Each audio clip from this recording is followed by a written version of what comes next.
मेरा नाम आर्यन है। मैं 32 साल का हूँ और एक सॉफ्टवेयर इंजीनियर हूँ जिसकी दुनिया की सबसे बड़ी खूबसूरती थी नीता। वह मेरी मंगेतर थी। हम अगले महीने शादी करने वाले थे। मेरा काम कोड, लॉजिक और गणित पर चलता था, जबकि नीता की जिंदगी पेंटिंग, कैनवास और भावनाओं पर। हम विपरीत थे पर एक दूसरे के बिना अधूरे।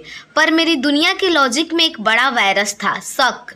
नीता ने अपनी अतीत की बात हमेशा संक्षेप में की थी, एक पुरानी रिलेशनशिप जो ख़त्म हो गई। पर कभी कभी जब मैं उसके चेहरे पर देखता तो मुझे लगता था जैसे वह मुझसे कुछ छिपा रही है। यह ख्याल मुझे खाता रहता था। मैं खुद से कहता था, आर्यन भरोसा करो, पर मेरे अंदर का इंजीनियर जो हमेशा अनसुलझे डेटा की तलाश करता था मुझे बेचैन रखता था। फैसला मैंने तब लिया जब नीता एक रात जल्दी सो गई। मैं चुपचाप उसके पुराने धूल भरे लैपटॉप के पास गया जिसे वह 1 साल से इस्तेमाल नहीं कर रही थी। मेरे लिए यह बच्चों का खेल था। मैंने अपनी हैकिंग स्किल का इस्तेमाल किया और एक छोटा अदृश्य स्पाईवेयर प्रोग्राम चुपचाप उसके सिस्टम में डाल दिया। मेरा इरादा सिर्फ एक चीज साबित करना था कि मेरा शक गलत था और वह पूरी तरह मेरी थी। अगले कुछ दिन नर्क थे। मैं अपनी कंपनी के कोड की बजाय नीता के सिस्टम से आ रहे डेटा को मॉनिटर कर रहा था। मेरी अंतरात्मा चीख रही थी, पर मैं इतना अंधा हो चुका था कि पीछे नहीं हट पाया। आखिरकार मेरे सामने एक फाइल खुली। नाम था अमावस की रात। यह कोई पुरानी चैट नहीं थी, यह एक ऑडियो रिकॉर्डिंग थी। मैंने हेडफोन लगाए और सुनना शुरू किया। नीता की कांपती डरी हुई आवाज मेरे कानों में गूंजी। मैं अब और नहीं जी सकती, प्लीज मुझे माफ कर दो। जवाब में एक सख्त पर परवाह करने वाली पुरुष की आवाज थी। नहीं, तुम्हें अपनी जिंदगी बदलनी होगी, अपनी पहचान बदलनी होगी। तुम अब नीता हो और तुम्हें उस आदमी को ढूंढना होगा जो तुम्हें बचाएगा। पूरे रिकॉर्डिंग में जारा नाम का बार बार जिक्र हुआ। यह जारा कौन थी? नीता ने जारा के नाम से एक भयंकर कार दुर्घटना, एक आपराधिक गिरोह और अपनी जान को खतरे के बारे में बात की थी। यह कोई मामूली बॉयफ्रेंड का मामला नहीं था, यह एक जीवन मरण का राज्य था जिसे नीता मुझसे सही समय पर साझा करने की तैयारी कर रही थी। मेरे अंदर का अपराध बोध तूफान बन गया। मैंने उसकी पवित्रता को भंग कर दिया था। मैंने तुरंत उस स्पाईवेयर को निष्क्रिय करने का फैसला किया। मैं उसे गले लगाकर कहता कि मुझे उस पर गर्व है और मैं उसके अतीत को स्वीकार करता हूँ, पर होनी को मेरा खुद को सही साबित करने का मौका देना मंजूर नहीं था। उसी शाम डिनर टेबल पर एक छोटी सी गलती हुई। मैंने कहा कि मेरे दोस्त राहुल ने उसके बनाए केक को खराब बता दिया।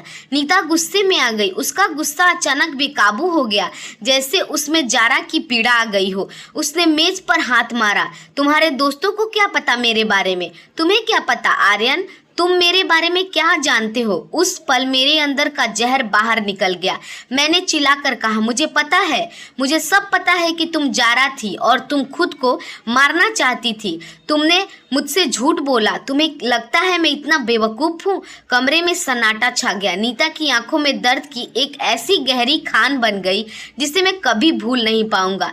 यह गुस्सा नहीं था, यह विश्वास का टूटना था। उसने अपनी आवाज़ को स्थिर किया और बोली, उसके सब सुई की तरह चुभ रहे थे। तुम्हारा शक आर्यन, उसने सब खत्म कर दिया। मैं तुम्हें सब कुछ बताने वाली थी कल रात, पर तुमने भरोसा नहीं किया। तुमने मेरी सबसे बड़ी पीड़ा को चोरी से देख लिया। उसने टेबल पर हाथ रखा और एक भयानक सन्नाटे में कहा, तुम्हारी सबसे बड़ी गलती स्पाईवेयर डालना नहीं थी। तुम्हारी सबसे बड़ी गलती यह थी कि तुम नहीं जानते थे कि उस लैपटॉप पर स्पाईवेयर नहीं था, बल्कि एक ट्रैकर था। एक ट्रैकर जिसे मैंने ही जानबूझकर सिस्टम में छोड़ दिया था। मैं सिर्फ उसे देखता रहा। जब मैंने अपनी पहचान बदली तो मैंने जानबूझकर एक कमजोर डिजिटल फुटप्रिंट छोड़ा था। वह ट्रैकर उस आदमी को मेरे पुराने जीवन में ही फंसाए रखता था। वह तब तक निष्क्रिय रहता जब तक लैपटॉप को कोई अनजान व्यक्ति इंटरनेट से न जोड़ दे। मेरा सोचना था कि जब मैं पूरी तरह सुरक्षित हो जाऊंगी तभी मैं इस लैपटॉप को नष्ट करूंगी। उसने मेरे करीब आकर मेरी आंखों में में देखा, पर तुमने अपनी असुरक्षा के कारण उस लैपटॉप को इंटरनेट से जोड़ा। तुमने मेरा स्पाईवेयर चलाने की कोशिश की और तुमने उस ट्रैकर को सक्रिय कर दिया। तुमने उसे बता दिया कि जारा अब नीता बनकर कहाँ छिपी है। मेरा गला सूख गया। मेरी एक गलती ने उसे उस खतरे के मुंह में धकेल दिया जिससे वह बरसों से भाग रही थी। मैं जा रही हूँ आर्यन, उसने कहा बिना किसी आंसू के। मैं तुम्हारी वजह से अपने साथ साथ तुम्हें भी खतरे में नहीं डाल सकती।